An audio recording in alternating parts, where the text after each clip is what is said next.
दिवाली क्यों मनाते हैं? इतिहास में कभी कुछ महत्वपूर्ण घटनाएं हुई हैं, उनके उपलक्ष्य में ही आज त्योहार मनाए जाते हैं।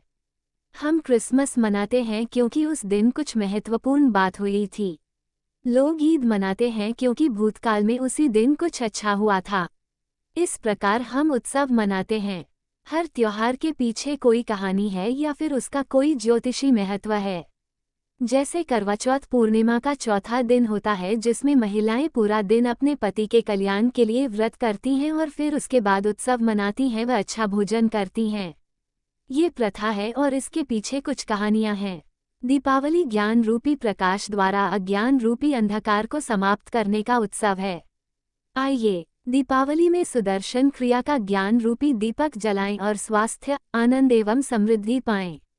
नरकासुर कौन था? नरकासुर के वध की कथा, दिवाली की कहानी। इसी तरह दिवाली जो प्रकाश का त्योहार है, उसके पीछे भी कुछ कहानियां हैं। इनमें से एक है कि इस दिन श्रीराम 14 साल के वनवास के बाद वापस घर लौटे थे। एक अन्य कहानी के अनुसार एक दुष्ट व्यक्ति जो सबको परेशान करता था, उसकी हार हो गई और फिर उससे पूछा गया कि उसकी आखिरी इच्छा क्या है।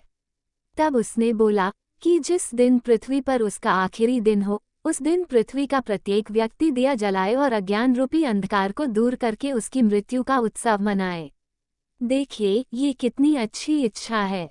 वो भी एक ऐसे इंसान की जो हिटलर की तरह था, लोगों को कष्ट देता था। श्री कृष्ण की पत्नी सत्यभामा ने उसे युद्ध में पराजित किया था। वह इतना शक्तिशाली था कि कोई भी पुरुष उसे परास्त नहीं कर पाया था। लेकिन जब उसके सामने एक महिला आई तो उसने ज्यादा ध्यान नहीं दिया। उसने सोचा, ये महिला क्या कर सकती है, मगर वास्तव में महिला ने ही उसे परास्त कर दिया। कृष्ण की पहली पत्नी ने उसे हराया और उसके पीछे कृष्ण ही थे। उसका नाम नरकासुर इसीलिए पड़ा था क्योंकि वह जहाँ भी जाता था, वहाँ लोगों को कष्ट देकर उस जगह को नरक बना देता था।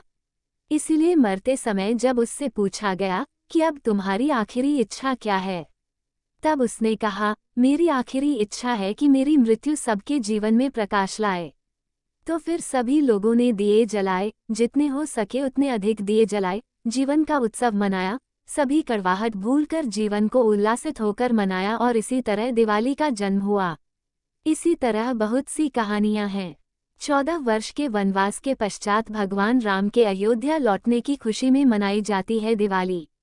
माना जाता है कि दीपावली के दिन अयोध्या के राजा राम अपने 14 वर्ष के वनवास के पश्चात लौटे थे।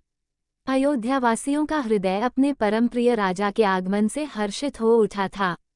श्री राम के स्वागत में अयोध्या वासियों ने घी के दीपक जलाए। कार्तिक मास की सघन काली अमावस्या की वह रात्रि दियों की रोशनी से जगमगा उठी। तब से आज तक भारत के लोग प्रति वर्ष ये प्रकाश पर्व हर्ष और उल्लास से मनाते हैं। भारतीयों का विश्वास है कि सत्य की सदा जीत होती है और असत्य की हार होती है।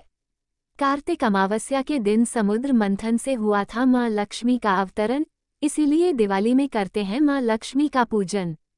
हर बार दीपावली का त्योहार हिंदी कैलेंडर के अनुसार कार्तिक महीने के अमावस्या के दिन मनाया जाता है। ऐसा माना जाता है कि इसी दिन समुद्र मंथन के दौरान मां लक्ष्मी का अवतरण हुआ था। माता लक्ष्मी को धन और समृद्धि की देवी माना जाता है, इसलिए हर घर में दीप जलने के साथ साथ हम माता लक्ष्मी जी की पूजा भी करते हैं।